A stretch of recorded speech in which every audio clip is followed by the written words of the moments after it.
Entonces, como decíamos, esto que se hace en el laboratorio se enmarca dentro de este, por decirlo así, macro tema llamado osmorregulación en peces. Entonces, unas pocas palabras iniciales sobre qué es osmorregulación. Básicamente se define como un proceso para poder mantener el balance de agua y sal entre el interior del organismo y el exterior, ¿ya? Entonces, o también dicho, es para mantener el balance osmótico a través de las membranas del cuerpo, ¿ya? Entonces, osmorregulación hacemos todos nosotros como seres, como mamíferos, pero también los peces. Los peces se enfrentan a otro ambiente que es un ambiente acuático, y obviamente el sistema osmorregulador va a ser dependiente del ambiente en que se encuentre.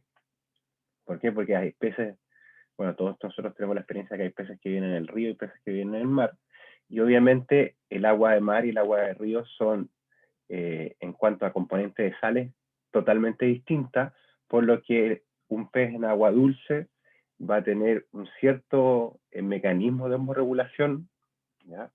Que básicamente, como hay muy poca sal fuera, va a estar adaptado para vivir en ese ambiente. Y en cambio en agua salada se encuentra la concentración de sales es mucho mayor en el extracelular, ¿ya? O sea, aquí en, palabras simples, la concentración para este tema de la osmorregulación, la concentración de sal en el agua marcaría la gran diferencia a la que se enfrentan estos peces, ¿ya? En el mar, la concentración de sal en el agua de mar es muy alta, ¿ya? Es más alta en el agua que en el organismo. Entonces, por gradiente osmótico, por gradiente de concentración, las sales, perdón, van a tender a entrar van a tener la tendencia de difundir y pasar desde el agua de mar hacia los fluidos corporales. Entonces el pez, para mantener constante su concentración, o más o menos constante, va a tener que tener mecanismos que le permitan secretar el exceso de sal que va entrando a su organismo, ¿ya? Pues aquí está, por eso está este esquema que en agua de mar el pez está adaptado para secretar sales a través de la branquia y eliminar altas cantidades de sales por la orina, ¿ya? Ahora, obviamente en agua dulce es justo lo contrario. La, la concentración de sales es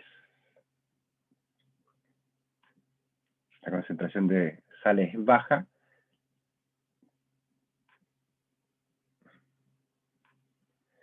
por lo que básicamente un pez de río está adaptado para adquirir sales de las pocas sales que hay en el agua. ¿Por qué? Porque su concentración de sales es mayor y la tendencia va a ser que estas sales difundan desde el organismo hacia el agua, que no tiene o tiene muy pocas, ¿ya? Entonces el pez va a tener que estar constantemente recuperando sales para para mantener su concentración constante, ¿ya? Y las mismas, volviendo al mismo ejemplo que teníamos al lado, las branquias en este caso va a ser un sitio de captación de sales, y el riñón va a producir una orina muy diluida, muy escaso en salas para no perder. ¿Cuáles serían los órganos más importantes de osmorregulación en peces? ¿Ya? Independiente del lugar, del tipo de agua en el que estén, fíjense que siempre va a ser más o menos los mismos, ¿ya? Las branquias tienen un papel crucial, el riñón, como ya habíamos visto en el esquema anterior, que aparecía branquias y riñón, y también el tubo intestinal, perdón, acá está el tubo intestinal, va a tener importancia. En agua de mar son los mismos órganos, ¿ya? Branquia, riñón y el tubo gastrointestinal, que serían los encargados de manejar este equilibrio de sales, tanto de secreciones o de absorciones de sales y de líquidos. Entonces podemos hablar de que es la tríada branquias, riñón, tracto digestivo. No son los únicos órganos, pero sí los más importantes. Entonces, ahora, si bien esto se va a depender de si es un pez que es de agua dulce o de agua salada, qué mecanismos utilizan estos órganos, porque claro, en aguas dulces, como dijimos, todos estos órganos van a estar encargados de la captación de sales, de la retención de sales para no perderlas, y en el agua salada van a estar más encargados de secretar excesos de sales que están entrando al pez. Pero bueno, hay un pez que hace las dos cosas, no al mismo tiempo, que es dentro de su ciclo de vida el salmón. Tiene una fase en agua dulce.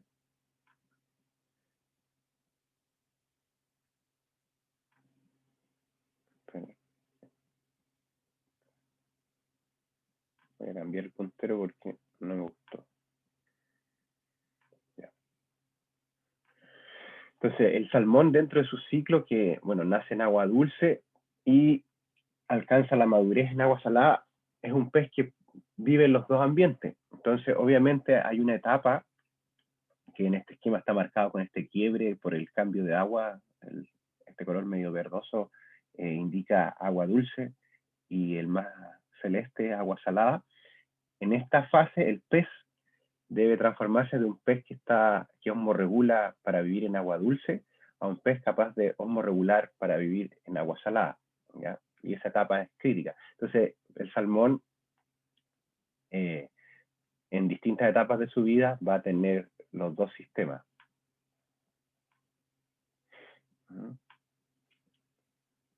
Profe, Ahora, dígame.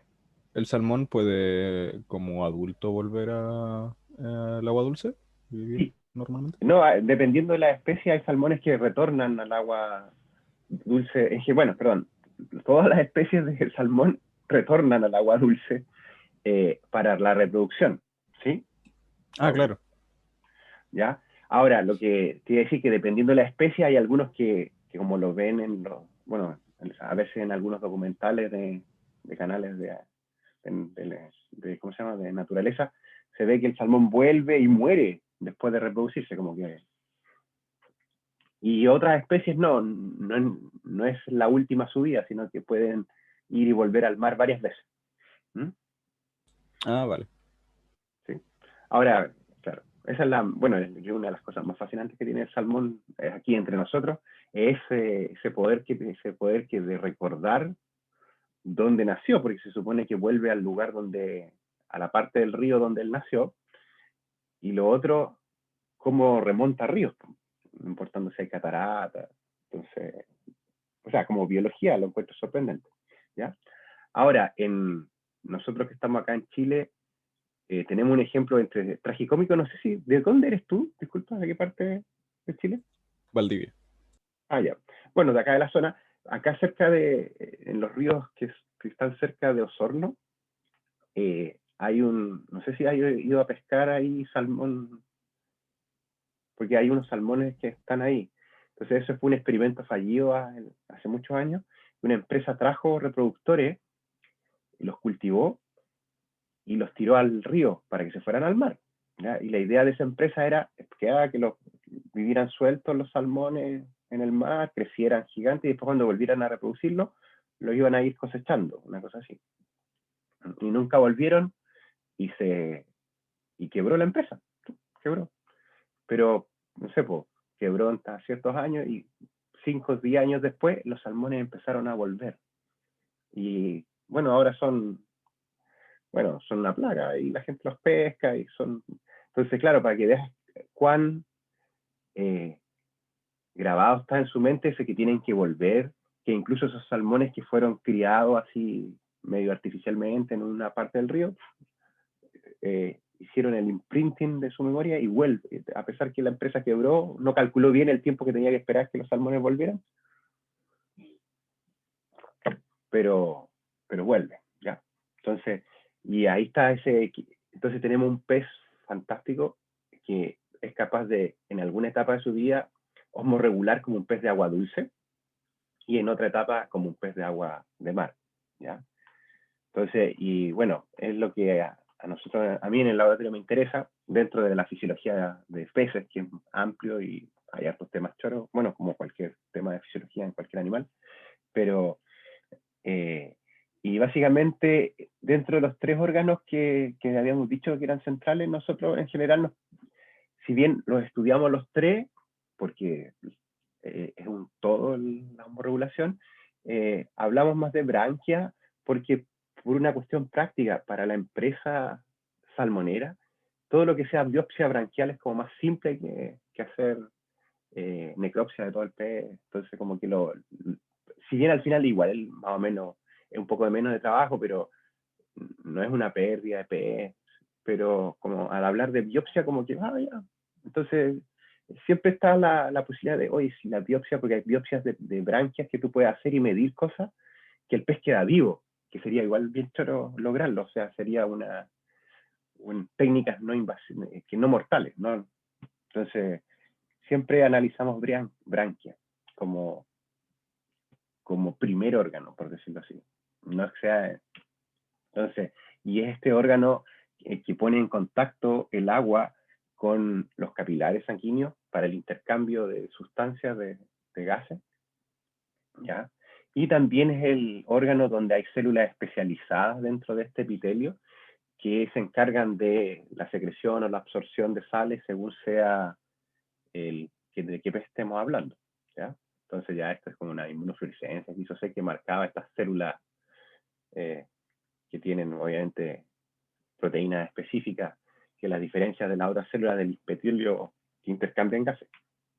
Esta es una microscopía electrónica de estas células, que son las células conocidas como células de cloruro o ionocitos, o incluso células ricas en mitocondrias le llamaban los microscopistas electrónicos, porque como se ve acá, tienen muchos mitocondrias, ¿ya? Y se descubrieron que después estas células que eran distintas dentro del epitelio de transporte de gases de la branquia, era una célula distintiva.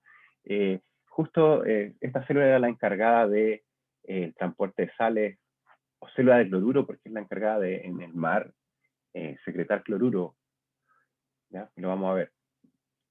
De ahí viene su nombre. Entonces, y es este tipo de célula que es diferente, o sea, son células de la misma estirpe con funciones distintas, ¿ya? En las condiciones de agua dulce que está acá, la maquinaria de transporte de estas células es una maquinaria eminentemente de absorción de cloruro de sodio. Vamos a centrarnos en la sal, pero de absorción de iones. ¿Ya? Y en las condiciones de agua salada, la maquinaria de transporte de estas células es principalmente de secreción, ¿ya? Bueno, fíjense que, bueno, de ahí viene el nombre, hay un canal apical de cloruro que deja salir el cloruro hacia el extracelular, y hay un movimiento paracelular entre las células de sodio, siguiendo estas cargas negativas. Entonces sería como, entonces este cambio o esta adaptación va a depender de en qué agua. Bueno, los peces no pueden, todos hemos hecho el experimento de que si tomamos un pez de agua de mar y lo queremos rescatar de la orilla y poner en un vaso de agua dulce, se muere igual, ¿ya? Aunque oxigenemos el agua y todo. ¿Por qué? Porque sus branquias están adaptadas para otras condiciones. Entonces, lo mismo no es que llegar, pescar cualquier salmón y tirarlo, sacarlo del mar. Hay periodos de adaptación, ¿ya? Es como cuando los que les haya tocado ir a la altura, claro, uno puede respirar en la altura, pero hay que pasar por todo un periodo, no sé, los futbolistas cuando van a jugar a La Paz, tienen que hacer todo un sistema de adaptación, acostumbrarse a esa menor concentración de oxígeno. Bueno, el pez en la vida real, cuando hablamos del ciclo de vida, en la naturaleza, básicamente esta etapa de transformación va ocurriendo paulatinamente. ¿Y qué es lo que ocurre? ¿Alguien ha escuchado qué pasa cuando el pez se empieza a adaptar al agua salada en la naturaleza? ¿Qué es lo que cambia? O sea, ¿qué pasa distintivamente? Si teníamos estos pececitos que estaban creciendo arriba en el río, en los lugares en que nacieron, felices de la vida, pero en algún momento algo cambia en ellos y estos peces empiezan a bajar, o sea, dejan de nadar contra la corriente para mantenerse ahí en la zona donde están, en la zona de confort, por decirlo así, y empiezan a nadar río abajo. Ya, ese cambio conductual de nadar a favor de la corriente es parte de los cambios que tiene que sufrir el salmón, cambios fisiológicos y conductuales, para cuando que está gobernado por cambios hormonales, que generan que el pez comienza su adaptación para ir llegando al agua salada, obviamente, con toda la maquinaria de osmorregulación que le va a permitir vivir. ¿Ya? Al principio siguen agua dulce, así que no hay problema. Entonces, y con mayor detalle, el epitelio secretor de una célula de cloruro en agua salada, y básicamente los principales transportadores que tiene estas células son el que da la energía, que sería la sodio-potasio ATPasa, que bombea sodio hacia el extracelular e incorpora potasio al intracelular con gasto de ATP. El cotransportador sodio-potasio-cloruro, que introduce, aprovechando el gradiente de sodio, introduce potasio y cloruro a la célula, y también sodio, es un cotransportador. Estaría el canal de cloruro apical, estos estarían en la membrana vasolateral, lo que estamos mencionando antes. En la membrana apical estaría un canal de cloruro del tipo CFTR, que se le llama, y ese es el que permite la salida de cloruro del organismo por la membrana apical.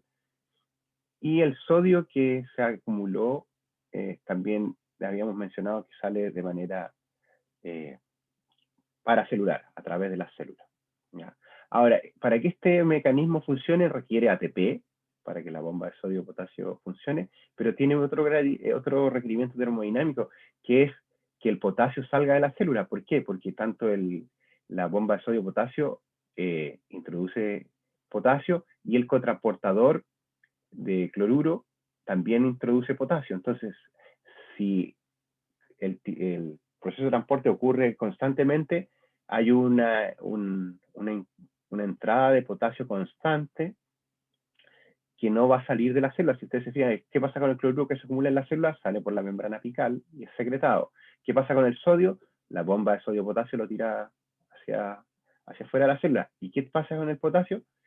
Tiene que existir, o existe, un canal de potasio que es el encargado de sacar el potasio de la célula. ¿Qué pasa si no sale el potasio? Si no estuviese este canal. ¿Por qué es un requerimiento? Porque yo lo puse, es un requerimiento termodinámico, o palabras rimbombantes, para que el proceso de transporte siga. ¿Por qué es tan así? ¿Qué pasa si no existiese, o si alguien estuviera mutado este canal?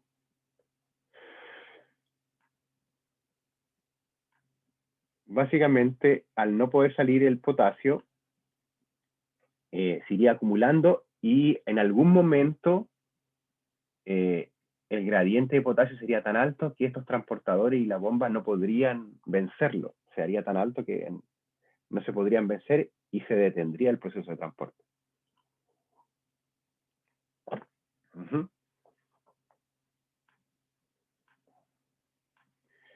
Entonces, dado esa pequeña introducción de qué es la hemorregulación, cómo funciona, las diferencias macro entre agua salada y agua dulce, y este modelo de agua salada, vamos a hacer algo. Les voy a mostrar algo más específico, que es lo que trabajamos en el laboratorio, que tiene que ver con los canales de potasio, este requerimiento termodinámico que para que funcione el proceso de transporte. Es como, es clave, pero si ustedes se fijan, para la secreción de sales se requiere el canal de cloruro, la bomba de potasio que acumula sodio, ¿ya? El cotransportador que introduce cloruro. Este es claro, es como alguien que está detrás de escena, que necesita funcionar, pero para que siga construyendo es como el que limpia la casa después que dejamos la embarrada, para que sigan habiendo cosas, no sé. El que limpia el restaurante, para que sigan comiendo. Pero si no pasa nada, si no está, no se puede seguir funcionando. Entonces nos vamos, y por lo mismo, por ese labor de apoyo no central, los canales de potasio en el proceso de regulación han sido los que menos estudiados. Entonces ahí tuvimos un gap de conocimiento que yo decidí aprovechar ahí conversando con mis amigos, decidimos estudiarlo. Entonces esta presentación ya entramos en el tema fundamental, que son los canales de potasio, en primer lugar, como proteína, y el proceso, y cómo participan estos canales en el proceso de adaptación de los salmones de agua dulce a agua salada, que se llama en la empresa salmonera, le llaman esmoltificación.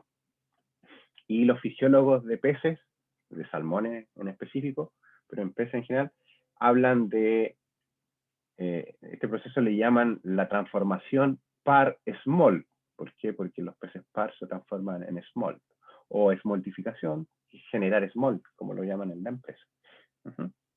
A mí, bueno, más de... Dígame. ¿Las modificaciones dependientes del cambio de agua? No, o sea, a ver, perdón, ¿sí o no? ¿A qué te refieres? Es que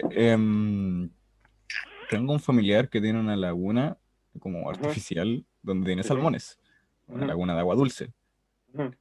Y los salmones se crían ahí, supongo que tienen su ciclo de vida ahí porque no tienen para dónde ir al mar. Sí, pues, Entonces no tiene salida, no tiene salida. me pregunto si ocurre la smoltificación o cómo se ve afectada porque no haya cambio de aguas dulce a salada. Excelente pregunta. Voy a adelantarme una diapositiva y después vuelvo atrás, ¿ya? Porque en realidad la esmoltificación es una transformación, es una preparación para que el salmón pueda vivir en agua salada, ¿sí? Pero ¿qué pasa si no vive en agua salada? Entonces, no sé, uno se podría preparar, voy a prepararme para esta prueba, y estudio todo lo que me enseñaron, ¿Y qué pasa si no doy la prueba? Se me olvida la cuestión. O sea, tendría que estar repasando constantemente para que no se me olvide. Entonces, ¿qué pasa en el salmón que está gastando energía para tener toda una maquinaria que le va a servir si es que llega al agua salada? ¿Qué piensas tú que a los salmones de tu tío, era tu tío el que tiene la laguna? Un familiar Ya un familiar, lejano. hablemos de tu tío, suena como más cercano. Tu tío. Ya el tío. El- Tu tío tiene esa laguna. Entonces, los salmones van a haber señales ambientales que le van a decir de cambio en el fotoperiodo y en la temperatura del agua que le van a decir es tiempo de viajar al mar. La naturaleza llama. Entonces, van a cambiar sus hormonas, van a lidiar todo un cambio que vamos a ver y se van a empezar, sí, sí, sí, nos toca irnos, nos toca irnos. Y la fisiología que va a ir cambiando, preparándose y con un gasto de energía. ¿Qué pasa si nunca pasa nada? Nunca llegan al agua de mar, que es lo que le pasa a ellos. ¿Qué piensas tú que haría su organismo? Es No parecido a lo sé. que hace tu mente cuando algo que estudió para una prueba que al final no la dio y no vino la prueba, no me tocó salir a hablar, se te olvida si no lo mantienes. La fisiología hace lo mismo, prepara los salmones, pero si dentro de cierto rango de tiempo no llegan al agua salada y no usan esa maquinaria, la reabsorbe, pues, hace un retroceso en el proceso. Entonces, básicamente se habla que hay señales ambientales que hacen que el pez se esmoltifique, o sea, se transforma y se prepara, y el cierre o como el sello de ese proceso es cuando está en agua salada. ¿Por qué? Porque ahí se adapta al agua salada y pasa a ser un pez de agua salada. Pero si no ve agua salada, después de cierto periodo de tiempo razonable, se supone la naturaleza está adaptado al pez para decir, oye, este pez no va al agua salada, no gastemos más energía en esto, se desesmoltifica y se queda como un pez de agua dulce. ¿Mm? Pierde esa capacidad. Entonces, si tú tiras a ese pez se va a morir, ¿ya? No, porque se desadaptó, se despreparó. ¿Mm? ¿Sí? Pero, espere, entonces, ¿la smoltificación ocurre solo una vez en su ciclo de vida? No, puede ocurrir más de una, dependiendo de la especie de salmón, puede ocurrir todos los años, depende de la especie de salmón. Entonces, Porque los salmones de la laguna de mi familiar, del tío, em, pasan por este proceso incómodo cada año. no, porque ojo que tiene un, depende, de la especie, porque hay especies que están preparadas para hacer una esmultificación a la vida, que es esmultificarse, irse al mar y volver a morir a su... Entonces tienen un proceso de esmultificación, ¿ya? Claro. ¿Ya? Y hay otras que no, que son cíclicas, que esas podrían estar haciendo, no sé, dicen que las truchas son así, que están siempre esmultificadas, entonces ya. Son Pero, truchas. ya, ya, claro, esas tienen como varias modificaciones y a veces nunca ven agua de mar, ¿ya? Pero en cambio en el caso de los salmones, por ejemplo, también hay un umbral de tamaño, como de edad, por decirlo así. No es que uno entre en la adolescencia cuando tiene 40 años, bueno, aunque a veces Claro. nos ponemos, ya. Entonces, claro, también hay un umbral de edad o de tamaño, por decirlo en especies, que hay cierta época de edad que se puede hacer la multiplicación, ya después no. ¿Mm? Entonces, pero pueden entrar, dependiendo de la especie, pueden hacer más de una vez el proceso de multiplicación, aunque no salgan del agua salada, del agua dulce. ¿Mm? ¿Por qué? Claro. Porque las señales que lo uno, porque la fisiología del pez aún lo permite, dependiendo de la especie, de la edad, y porque reciben las señales ambientales, porque, bueno, el ambiente es el que les da las señales. Entonces, los cambios en el fotoperiodo, del largo del fotoperiodo, cambios en el fotoperiodo significan la razón del cuán largo es el día con respecto a la noche. ¿Mm? Entonces, que va a depender de la estación del año. Entonces, esas señales no van a cambiar, él las va a recibir, las va a incorporar y va a empezar a trabajar su organismo. Como cientos de miles de años atrás lo sigue haciendo cuando era libre y podía bajar. ¿Ya? Entonces, no, puede sufrirlo múltiples veces de acuerdo, si es dependiendo de la especie. ¿Mm? No, muy buena pregunta. Ahora lo vamos a ver. Y, por ejemplo, en la empresa de salmón hay ciertos peces, los reproductores de salmón, hay empresas que los crían todos, que hacen el ciclo, la modificación, y este pez nunca ve el agua salada, porque en el agua salada hay mucho más patógenos y enfermedades, entonces como para mantenerlo mucho más saludable, los centros de reproductores hacen todo el proceso en agua dulce y el salmón que ese como de 7 kilos pasa a ser un mega pez reproductor, pero nunca ha visto el agua salada. ¿Mm? Entonces puede vivir, aunque tiene dentro de su ciclo de vida esto para el pez que migra, el pez se puede quedar siempre en agua dulce si es que queda atrapado, no sé, frente tú en un salmón de vida silvestre, imagínate que justo, no sé, pues lo que le pasó a este estanque, no sé, pues queda trancado ahí, queda posado el lago y no tiene salida. Construyeron algo que tapó la salida de... Entonces el salmón queda atrapado y claro, pero puede seguir creciendo, independiente de que no migre. ¿Sí? ¿Por qué? Porque su sede queda siempre adaptado a agua dulce. ¿Ok? Vamos a ver cómo se controla ese proceso y ese es como el objetivo del resto de la clase. ¿Mm? Pero en parte y centrados en este detalle molecular del mecanismo de secreción. ¿Ya? ¿Cómo lo vamos caracterizando? ¿Ya? Entonces, vamos a hablar primero, volviendo a canales. Vamos a hacer, creo, este es como el resumen de lo que viene. Vamos a hablar de qué son los canales como proteínas, con especial énfasis en los canales de potasio, obviamente, más un detalle estructural. Vamos a hablar de esto que hemos conversado sobre la esmultificación con un poquito más detalle, cuáles son las hormonas que lo controlan, cuáles son los cambios, etc. Y finalmente, que ya lo anticipamos, el papel de los canales de multiplicación y cómo los han ido caracterizando en distintos peces. ¿Ya? Entonces partimos con el comienzo. Entonces, ¿qué son los canales? Son proteínas que facilitan el transporte, que permiten el transporte de iones a través de la membrana. ¿Y esto es por qué? Porque los iones, al ser cargados, no pasan, no atraviesan libremente la membrana. Entonces necesitan ser ayudados, una especie de un transporte facilitado, por decirlo así. ¿Ya? ¿Por qué? Porque cuando pones un ion dentro de la membrana, hay un aumento de la energía porque este ion no puede ser estabilizado por los lípidos como lo es por el agua. ¿Ya? Entonces se produce una inestabilidad del ion, lo que es un aumento de energía. Entonces, si ustedes ven, se produce una barrera de energía a la entrada del ion a la bicapa lipídica. ¿Sí? ¿A qué les recuerda esto? Se parece mucho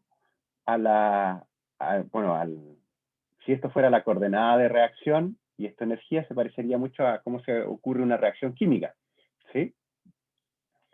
Pero con la única diferencia que acá no hay una transformación química, sino que hay un transporte entre un lado de la membrana y el otro, ¿ya? Pero con una barrera de energía.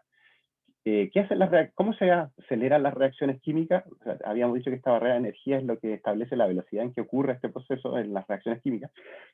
Acá pasa lo mismo. Para acelerarlo hay que disminuirla, como lo hacen las enzimas con las reacciones químicas, y en ese caso el equivalente enzimático sería el canal, que les da un paso, genera un poro hidrofílico por el cual el ion se estabiliza y atraviesa la membrana.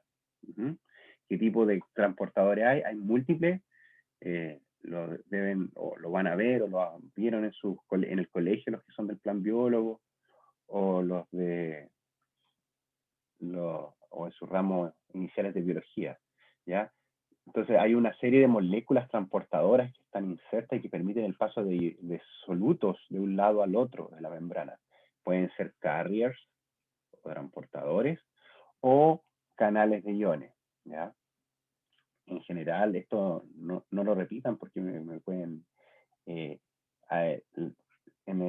generalmente en la visión tradicional se separan los mecanismos de transporte y se separan como dos grupos distintos. Por un lado son los transportadores, que básicamente unen un soluto en un lado de la membrana, hay un cambio conformacional que lo expone al otro lado y lo libera, ¿ya? Y lo separan conceptualmente del canal, que es como un poro por el cual pasan los iones. Los estudios de cristalografía y más contemporáneos, como de 20 años atrás, ¿ya? Ustedes todavía no nacían, no, como entre el 2000 y el 2010 hubo una serie de cristalizaciones de muchos canales y transportadores, como en el 90, y básicamente se vio que el mecanismo, o en esas fotos de cristales, se ve que el mecanismo de transporte es muy similar. Entonces, lo que se tiende a hacer es que son en algunos tipos de transportadores. Entonces, hay algunos teóricos bueno, premios Nobel, pero que teorizan sobre esto, que plantean que hay un mecanismo ancestral común entre los transportadores y los canales, y que la única diferencia fundamental, porque los dos son proteínas que estabilizan el ion o el soluto, en el caso de un ion no cargado, de una molécula no cargada, lo estabilizan en la membrana y lo transportan. Entonces, y generalmente en la estructura ven que son hélices, en la estructura de los transportadores son hélices que se mueven, que dan paso, residuos de aminoácidos que estabilizan el ion. Entonces se postula que son todos tienen un mecanismo muy parecido, ¿ya? Pero tenganlo como concepto. Ahora, la principal diferencia que todos establecen, independiente si eres de la escuela de pensamiento que cree que los transportadores son distintos a los canales, o si eres de la escuela que dice que los canales y los transportadores son iguales, o que los transportadores son más lentos, pero más específicos, independiente de eso, lo que sí todos reconocen es que la velocidad del transporte es distinta. Los canales son mucho más rápidos y los transportadores son un poquito más lentos en cuanto a la velocidad del proceso. Entonces, se supone que los canales más lentos son como los transportadores más rápidos en cuanto a la velocidad en que ejecutan el proceso, ¿ya? Y bueno, y dependiendo obviamente de si gasta o no energía, van a ser transportadores pasivos. En general los canales se habla que son transportadores pasivos porque el paso de moléculas a través de los canales es a favor del gradiente de concentración. Bueno, como son moléculas cargadas, influye tanto la concentración como la carga. Entonces se habla del gradiente electroquímico. Entonces, bueno, este fue uno de los primeros modelos de los canales en las membranas que se hizo, bueno, fue republicado en 2009 en un homenaje,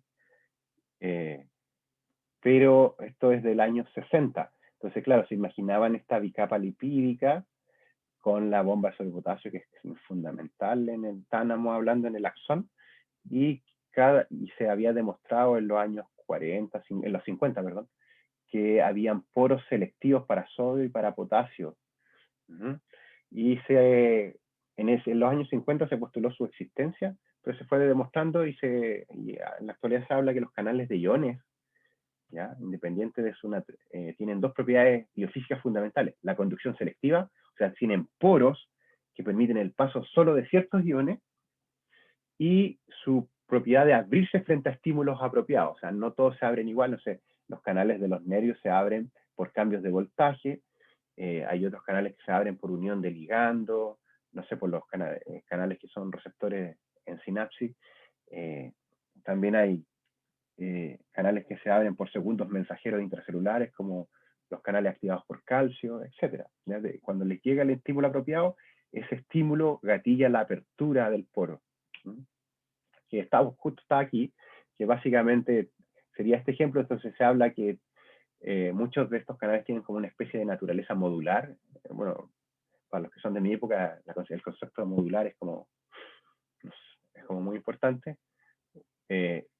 Y básicamente va a haber un módulo donde está el poro de conducción que le da la selectividad a ese canal, y van a haber otros módulos que tienen que ver con distintas cosas, y algunos son los encargados de generar la apertura.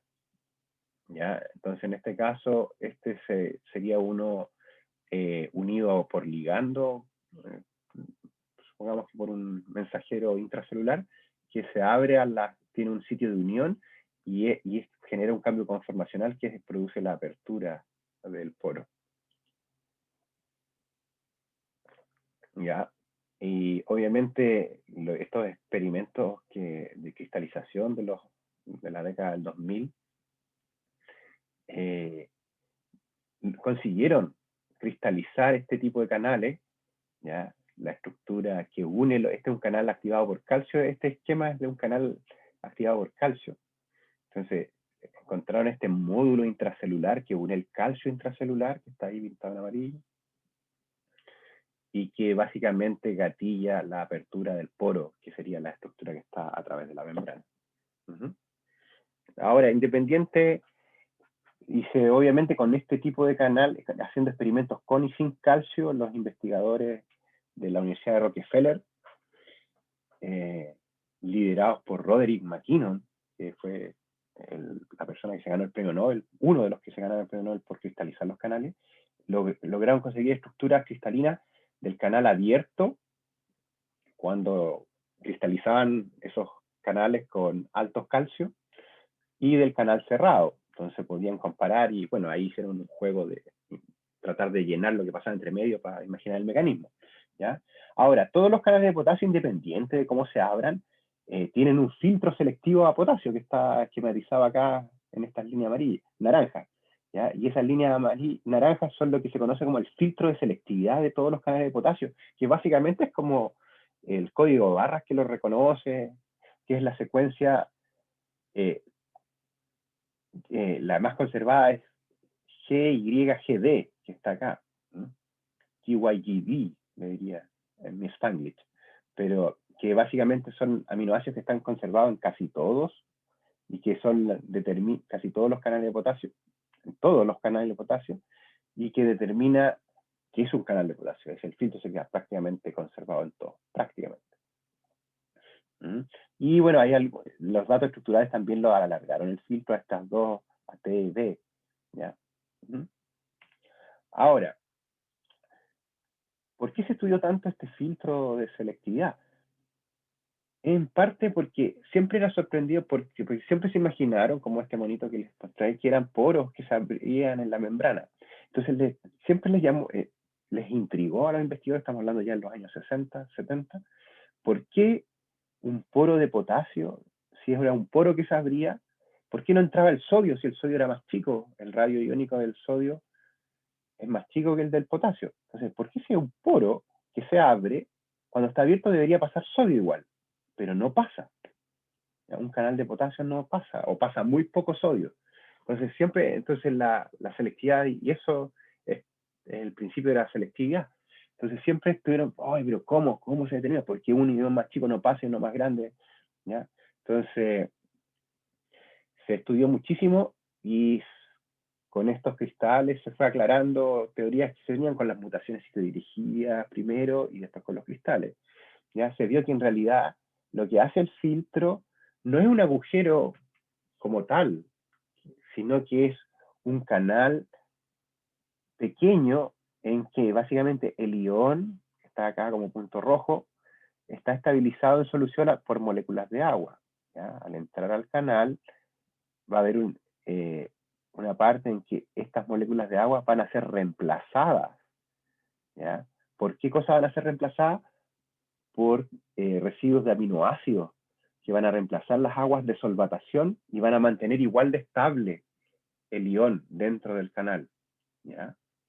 Entonces, obviamente, estos residuos van a tener una localización espacial precisa que si es un canal de potasio, la estabilización del potasio va a ser muy buena, perfecta. En cambio, el ion sodio, que es más pequeño, no va a poder ser estabilizado de igual manera, porque no va a alcanzar, va a quedar muy lejos. Entonces, entonces, entre elegir un sodio totalmente estable en el agua y uno más o menos estable en el canal, se queda en el agua, no entra al canal. En cambio, este potasio, entre súper bien estabilizado en el agua y súper bien estabilizado en el canal, no se da ni cuenta. O sea, como, pum, por aquí pasó. O sea, como, yo siempre he estado estable, no he notado los cambios. ¿Ya? Entonces, por eso la selectividad está dada por esta distancia de los residuos de aminoácidos en el filtro, que son perfectos para estabilizar el potasio y no el sodio. Y por lo mismo, cuando el potasio pasa a través del filtro, la energía se mantiene estable, el nivel energético se mantiene muy parecido a este potasio en el agua. Bueno, hay una pequeña barrera, que es cuando se empieza aquí a salir el agua y estabilizar con los residuos de aminoácidos. Pero bueno, pero es mucho menor. En cambio, el sodio no baja esa barrera, entonces no atraviesa, puede atravesar, pero le cuesta más. Entonces, canales de potasio hay muchísimos. Solo para que vean, hay una gran cantidad de canales de iones primero, hay una gran variedad. Acá están los canales de sodio. Canales de potasio es una familia muy amplia de canales, porque la función, si bien sus parientes como canales de sodio son fundamentales en el impulso nervioso, la generación, no sé, el latido cardíaco, el canal de calcio, no sé. Los canales de potasio tienen una función súper conservada en mantener el potencial de reposo de todas las células. Entonces, importante en secreción. Entonces, hay una gran variedad de canales de potasio que están acá representados por estos colores rojos, distintos grupos, fíjense. Este sería, haciéndole un zoom a la parte roja, este sería como lo distinto. Hay que estructuralmente son incluso distintos. Hay canales que tienen 4 segmentos de transmembrana, otros tienen 2, otros 6. Este tiene 7. Acá me falta un monito de los de 6. Entonces, acá está este mismo esquematizado. Están formados por unidades de 2 segmentos de membrana, de 4. Los dependientes de voltaje tienen 6, que serían estos de acá, más hay otros que tienen 6. Y hay uno solo que es el que tengo acá, que es un review del canal activado por voltaje y calcio, que tiene 7. Ya. Ahora, con respecto a los canales de dependiente voltaje, esto unas pocas palabras que son los más estudiados, los primeros que se estudian, uno de los más estudiados, tienen estas cargas positivas que parecen como raras acá dentro de la membrana y que son parte de la maquinaria que sensa el cambio potencial, ¿ya? Entonces están súper conservados. También se ven estas cargas en los canales de sodio que dependen de voltaje. Estamos en los voltajes dependientes, los que el cambio de potencial gatilla su apertura, que serían los que están en los nervios, por ejemplo. Entonces, y tienen estas cargas positivas súper conservadas, que son parte cuando cambia el potencial, esas cargas se mueven y hacen cambiar la estructura, son el sensor de voltaje. Y como les decía, también tienen, todos los canales siempre tienen este BYGD en el poro. El primer canal que se cristalizó fue un canal de potasio, y lo primero que fueron a ver los investigadores era cómo estaba el filtro. Estaba claramente delimitado ahí su filtro. Este fue el año 98 y fue parte de la investigación que le dio el premio Nobel a Roderick MacKinnon. Y este cristal de un canal de potasio pudo ver por primera vez, mostrar cómo era el filtro de selectividad y mostrar esto que les decía yo y cómo se va estabilizando el ion a medida que pasa por el canal, ¿ya? Y mostró que habían 3 posiciones con iones dentro del filtro, ¿ya? 3 iones de potasio, ¿ya? Usted, bueno, ya, ¿nosotros qué? Bueno, esto fue el año 98, y fue la comprobación experimental de una predicción que había hecho, en realidad después ajustaron el canal, y es de 3 a 4 iones aproximadamente, que son coordinados por los canales. Y básicamente eso demostró una predicción que habían hecho Hodgkin y Huxley, que se ganaron el premio Nobel en el 63, una predicción con unos experimentos en el axón gigante. Hodgkin y Keynes, en un paper del año 55, ellos habían predicho que los canales de potasio debiesen tener entre 2 a 3 iones dentro, en línea, en fila india sería, inline, en fila india, ¿ya? Y claro, el primer cristal mostró justo 3, entonces, ¡wow! Y después otros cristales posteriores mostraron que eran de 3 o 4, dependiendo del estado, de cómo esté cristalizado el canal.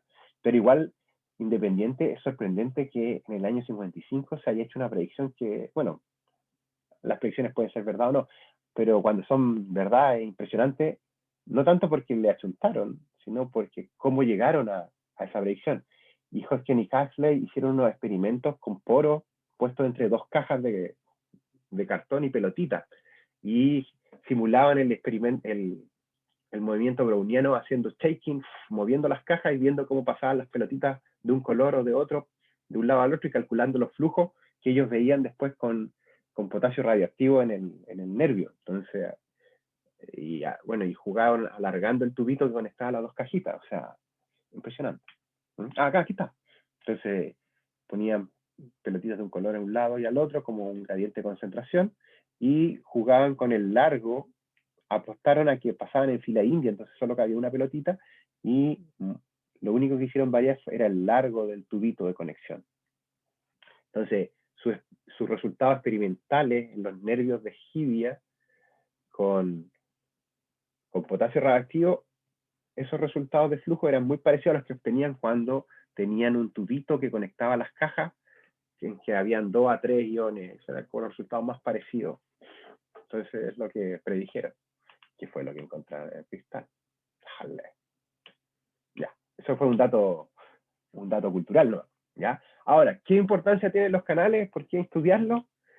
Bueno, todas las proteínas son importantes, pero los canales participan en todos los procesos fisiológicos. Bueno, casi cualquier proceso fisiológico que ustedes quieran imaginar, incluso que estemos acá, hay canales involucrados. ¿Por qué?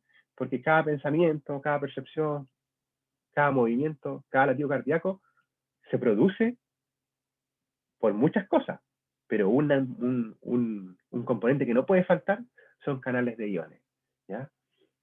Para contraer un músculo, ¿ya? Para generar la respiración, el que los músculos permitan la respiración, o incluso para ya, estoy durmiendo, estoy pensando, siempre hay descarga eléctrica en los nervios que generan, que son producidos por canales. Entonces, como proteína, bueno, yo lo digo como bioquímico, a mí me gustan los canales como hobby, porque tienen tiene esa potencialidad, permiten el paso de algo que es difícil, se comportan como enzimas, pero no son enzimas porque no catalizan la reacción química, pero la cinética es muy parecida. Pero están en el sistema nervioso, que igual siempre es choro, pero también están en cualquier otro proceso fisiológico, neurosecreción, transporte de sales. Entonces, básicamente, esta es una frase de Clay Armstrong, que es un biofísico súper famoso que se jubiló hace poco, y que, claro, él también dice que los canales, por lo mismo, porque este rol central, se desarrollaron muy temprano en la evolución, cuando ya para separar una célula del entorno, como tenían que pasar iones a través de la membrana, se tuvieron que empezar a seleccionar este tipo de transportadores y canales, ¿ya? Y finalmente participan en millones de trabajos celulares, ¿ya? Producción de energía, estabilización osmótica de las células y todo lo que tiene que ver con la señalización eléctrica, ¿ya? Como lo es la percepción y el control neural. Ahora, nosotros vamos a entrar más bien en esta parte osmótica en el resto de la clase, porque es lo que tiene que ver con osmorregulación, ¿ya? Entonces, lo vamos a el background biológico va a ser dentro de este proceso que viven los salmones de esmaltificación. ¿Por qué estudiarlo. En realidad la verdadera razón es porque el salmón es un ser vivo maravilloso, entonces la belleza siempre lidera, la belleza del pensamiento, la belleza del problema. Pero bueno, para los financistas siempre hay que decirles que, oh, sí, en realidad, Chile es el segundo productor mayor de salmón, entonces hay mucha plata involucrada. ¿Mm? Pero para nosotros que somos, bueno, hay que, lo, el ser vivo por sí mismo, esta máquina llamada salmón, máquina biológica llamada salmón, es impresionante solo por sí, porque es impresionante. Uh-huh. Bueno, a mí lo que más me impresiona es la capacidad que tiene la memoria del salmón de volver a su casa. ¿Ya? A la casa, digo, al lugar donde nació, entonces es medio mítico. ¿No? Pero bueno, nosotros nos vamos a centrar en esta otra fase, que es cuando se adapta del agua dulce al agua salada. ¿Por qué? Porque es toro, pero también en la empresa salmonera tiene una parte crítica. ¿Por qué? Porque creo que, a ver, acá tengo. Esta sería la multiplicación.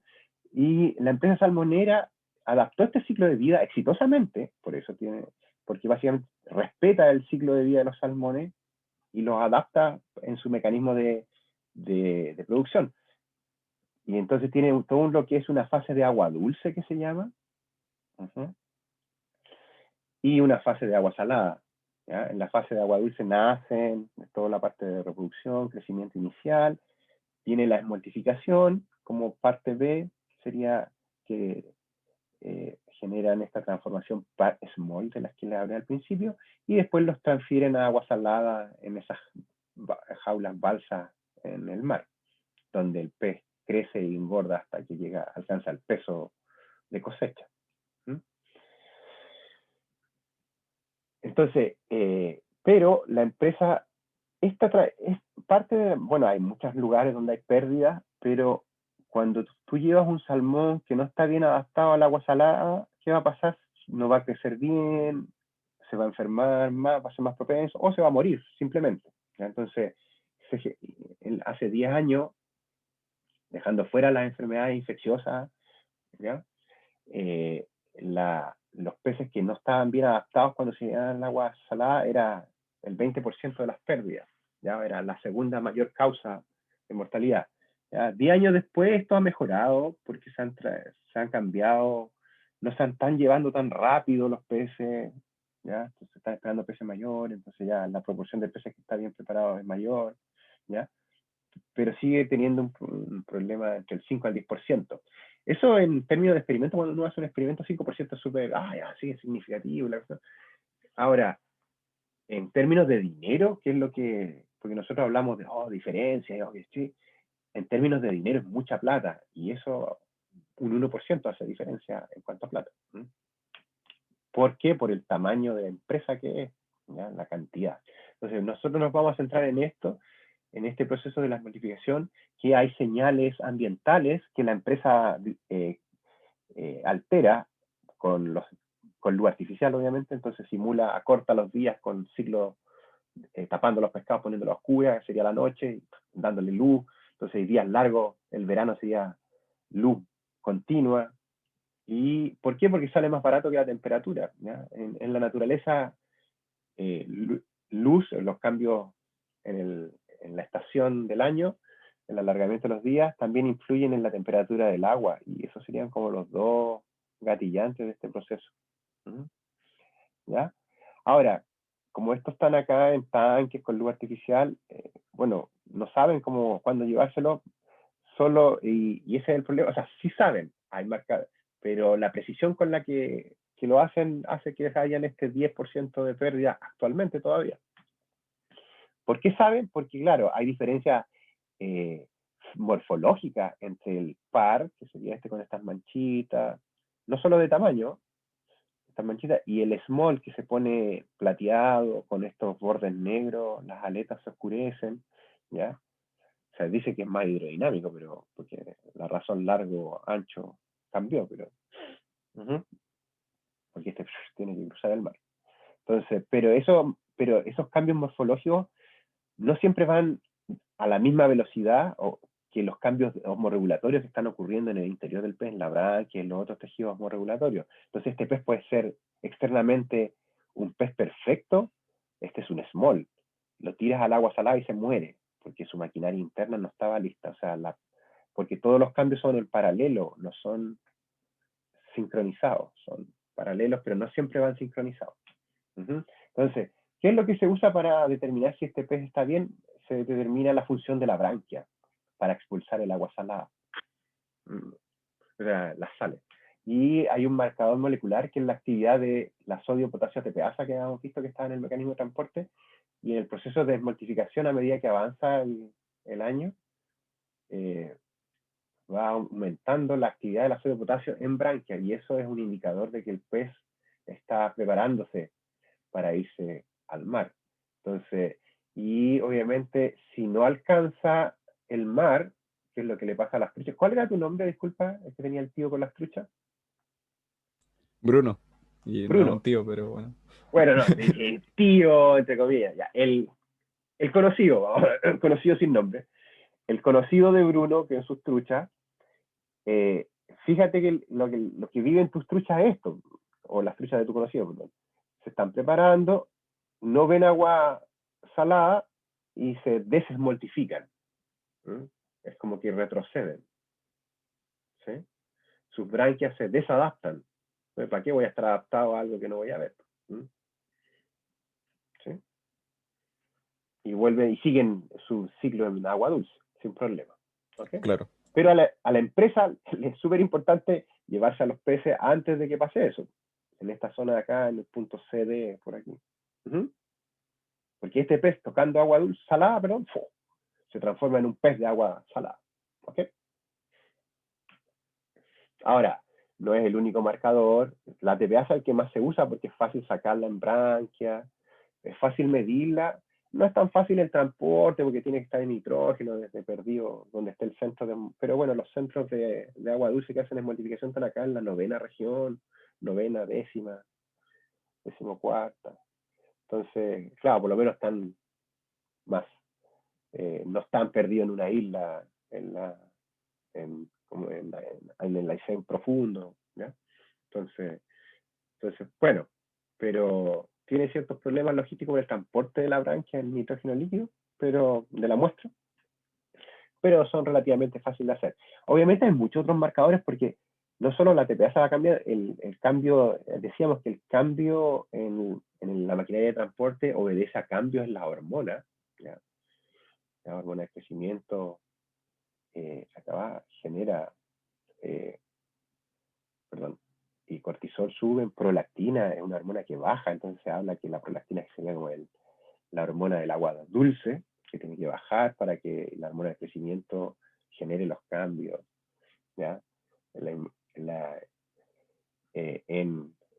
¿cómo se llama? En la homorregulación, ¿ya? Y obviamente y esas hormonas lideran un cambio en las maquinarias, en la expresión de genes y en las proteínas de membrana de las células de la branquia. ¿Cuál es el problema? El problema, decíamos hace más de 10 años, era que Chile tenía una alta mortalidad de peces que llevaban al agua de mar. Se han cambiado un poco los mecanismos a mecanismos más de Noruega y se ha mejorado, pero sigue siendo la segunda causa. Los peces en general son como la segunda, tercera causa.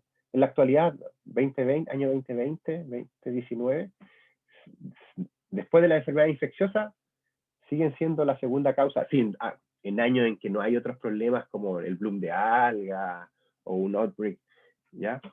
O no sé, el volcán que contamina las aguas. Cuando no hay otros problemas, generalmente siempre hay enfermedades infecciosas en primer lugar, y segundo, mala adaptación al agua salada, como segundo lugar, ¿ya? Que se les llama los desadaptados, ¿ya? Porque son peces que al tirarlo al agua salada no se adaptan y o se mueren o quedan ahí funcionando mal, crecen poco, se retarda su crecimiento, se enferman.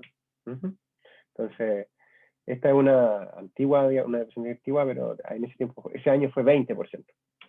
Profe, Dígame. ¿a qué se refiere con motivo de muerte madura? Decía maduros, ahí había un 1,1%. Ah, ¿los maduros? No, no sé, ¿Sí? son muertes, no sé a lo que se refiere en realidad. Ok. ¿Ya? Maduros. Wow. Ah, ¿sabes qué? Esta es yo sé que, por ejemplo, ellos a lo mejor le hablan de Maduro a los que tienen se alcanzaron ¿cómo se llama? A generar, a transformarse en reproductores. Y eso no los pueden vender porque el sabor de la carne cambia. ¿Mm? Porque ellos no necesitan animales que estén listos para reproducirse, necesitan animales de 2 a 3 kilos, como jóvenes, por decirlo así, antes de que estén, porque el reproductor, las hormonas de la reproducción, hacen cambiar el sabor de la carne. Entonces yo creo que estos maduros llegan a la planta y lo sacan. ¿Aló? Sí, vale. Ya. Ahora, ¿por qué es tan importante la esmaltificación? Porque las concentraciones de iones en el pez, independiente del externo, son más o menos constantes, más o menos, ¿ya? Digamos, en torno a 290 miliosmoles, ¿ya? En cambio, ese pez va a cambiar desde el agua del río, que son 3 miliosmoles, a 1000. E independiente de donde esté, su capacidad osmorreguladora tiene que mantener su intracelular, o la parte interna del organismo, perdón, los líquidos del cuerpo, constante, independiente. Y ahí se produce esta gran adaptación que habíamos. Ahora, las multiplicaciones es un cambio coordinado, o sea, paralelo, no a la par, pero sí de muchas estructuras fisiológicas del pez. La bioquímica cambia, su fisiología, obviamente, la morfología, como ya vimos en las fotos, y también incluso la conducta, ¿ya?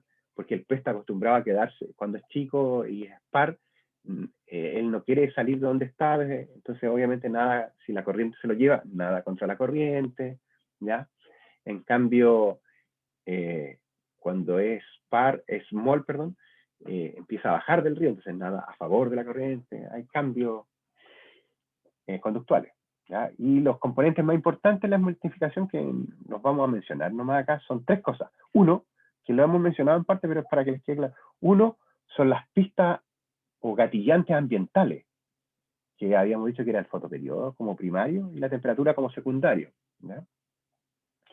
Después están todos los mecanismos de control hormonal de este cambio, que son gatillados, obviamente, la liberación de estas hormonas son gatillados por los gatillantes ambientales. El control endocrino de la multiplicación sería como otro tema, el choro, para los que les gusta la endocrinología. Y después, obviamente, vienen los cambios fisiológicos de la función de los órganos para producir la hemorregulación, que bueno, en la deformación de esta clase va a ser principalmente centrado branquiacéntrico, pero no es lo único que pasa. Entonces, ya esto ya lo habíamos visto, lo vamos a saltar. Acá está un ejemplo del control hormonal, ¿ya?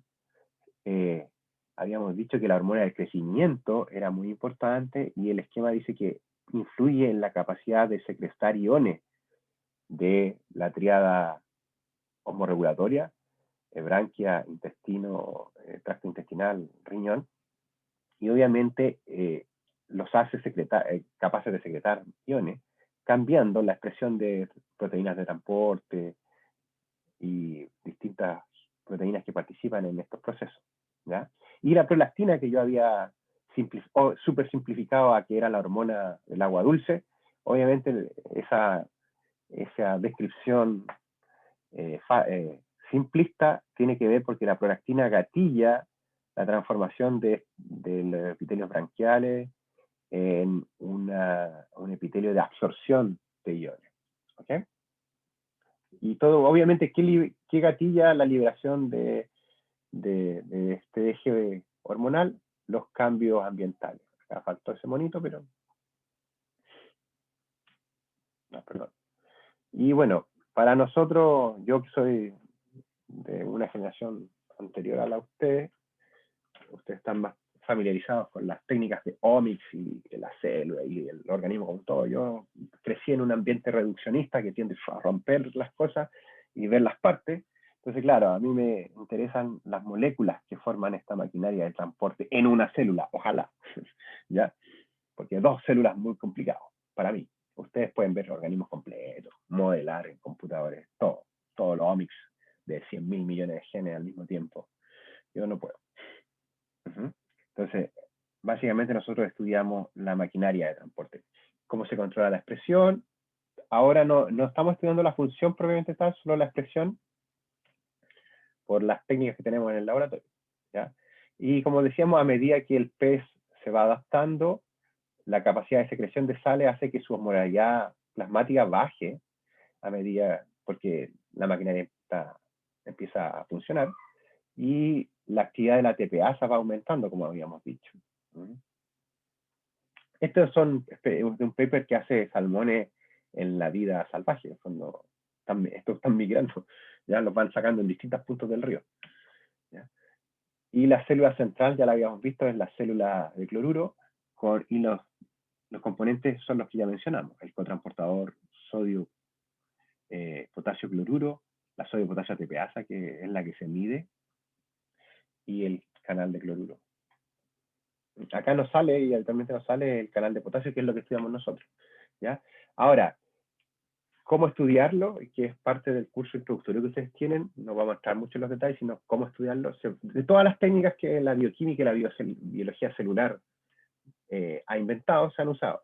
¿Cómo se mide la TPasa? Con un ensayo enzimático, aspecto fotométrico, un ensayo acoplado.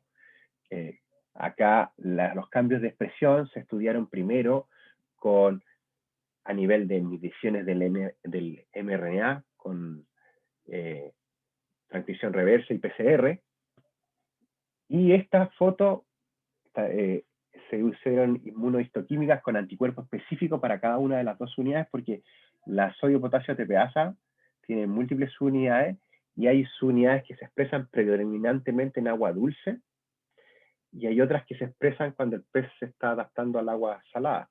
Entonces, eso se descubrió por la expresión de los genes a nivel de RNA, y se comprobó con anticuerpos específicos para cada subunidad. Aquí está en verde la subunidad que es predominante en agua dulce, o de células que están haciendo homorregulación en agua dulce, y en rojo las unidades que son de células que están listas para hacer homorregulación en agua salada.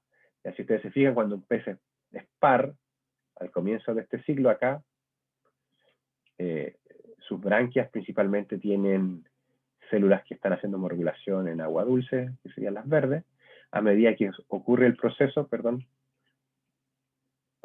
se está preparando, empiezan a aparecer estas células rojas que expresan estas unidades. Y finalmente, cuando ese pez, que ya tiene las dos, porque está viviendo en agua dulce, o sea, no puede perder las verdes, pero tiene las rojas porque está listo para pasar al agua salada, lo ponen en agua salada, fíjense, se transforman en esto, quedan solo las células de osmorregulación para agua salada. Esto son anticuerpos y se está detectando la proteína. Y este sería el esquema conceptual del cartoon que representa esto. O sea, en agua el par tiene solo la célula verde, que es una célula de captación de iones.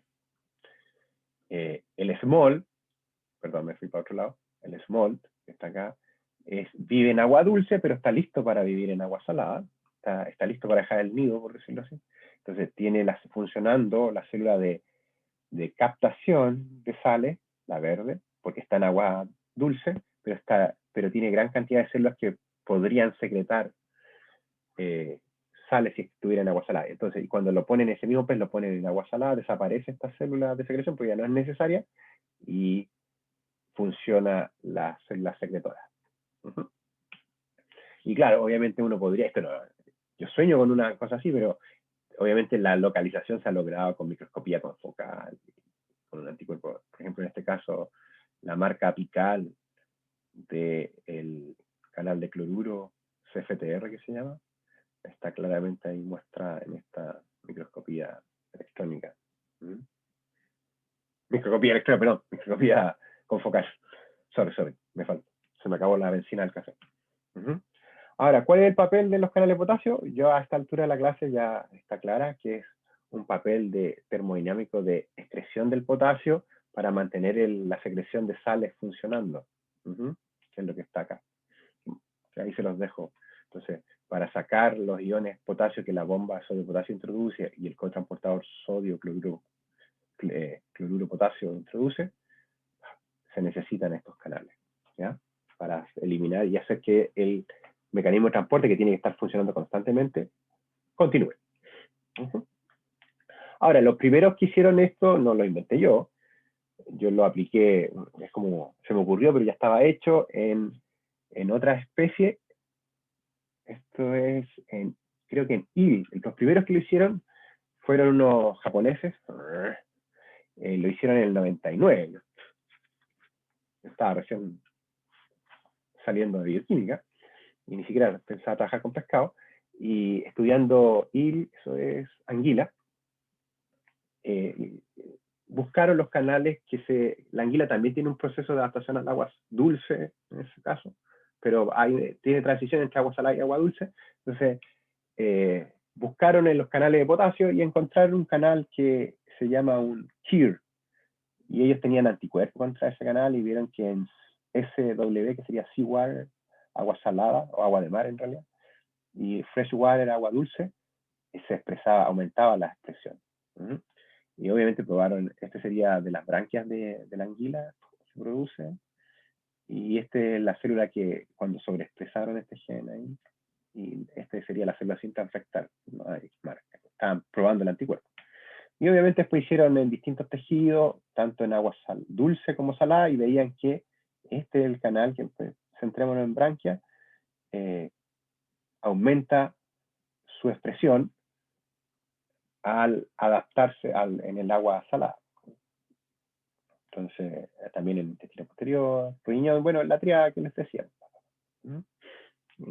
Tracto intestinal, riñón y branquia. Entonces, este fue el primer canal de potasio y fue el único, hasta que nosotros aparecimos, porque bueno, como que el hermano pobre. Entonces estaba puesto aquí, bueno, todos tendrán lo mismo. Y nosotros lo estamos estudiando y caracterizando, porque hay muchos canales de potasio y a eso nos dedicamos acá en el laboratorio, entre otras cosas. Eso fue la excusa para aprender ¿cómo se llama? A trabajar. Bueno, hemos recibido financiamiento de Fondesit para buscar un canal muy específico, que es el canal de potasio, como marcador de la glimitación, ¿ya? La hipótesis fue que iba a cambiar la expresión y cambiaba, ya que hay una regulación transcripcional. Y bueno, lo clonamos, lo caracterizamos, obviamente a través de PCR monitoreamos sus cambios de expresión, y lo buscamos en los distintos órganos y vimos que aumentaba con la salinidad en branquia, ¿sí? Y obviamente estos son peces reales, estos son peces del laboratorio de que crecen, que están acá en el vivero, y estos otros son peces que de una empresa, un centro de reproductores que nos permitió monitorear sus peces. Entonces, vimos que al día 7 aumentaba y después bajaba. O sea, pudimos monitorearlo y estamos estudiando cómo este canal influye en la modificación y qué papel puede cumplir, que es un canal de potasio distinto al de anguila. Y bueno, independiente, bueno, esto me ha permitido como bioquímico aprender fisiología de peces, que es un tema súper choro, que obviamente uno no lo cacha, y hacer que, pasarla bien, pues, estudiando peces. Entonces, bueno, ahí están los financiamientos. Esto no lo puedo hacer solo porque no cacho nada. Y mi laboratorio, que se llama el Laboratorio de Bioquímica, colabora con el Laboratorio de Fisiología de Peces, que dirige el doctor Luis Vargas Chacón, que básicamente somos amigos y él es el que sabe de peces y me ha enseñado a mí, y se me han ocurrido ideas nomás reduccionistas, y hemos tenido una colaboración bien satisfactoria que nos ha llevado a tener proyectos en los dos laboratorios, también en vacas flacas, no son pura ganancia, y vacas gordas. Entonces, y tener este ambiente de camaradería que nos llevó a fundar la comunidad de la investigación en peces acá, que somos nosotros dos nomás.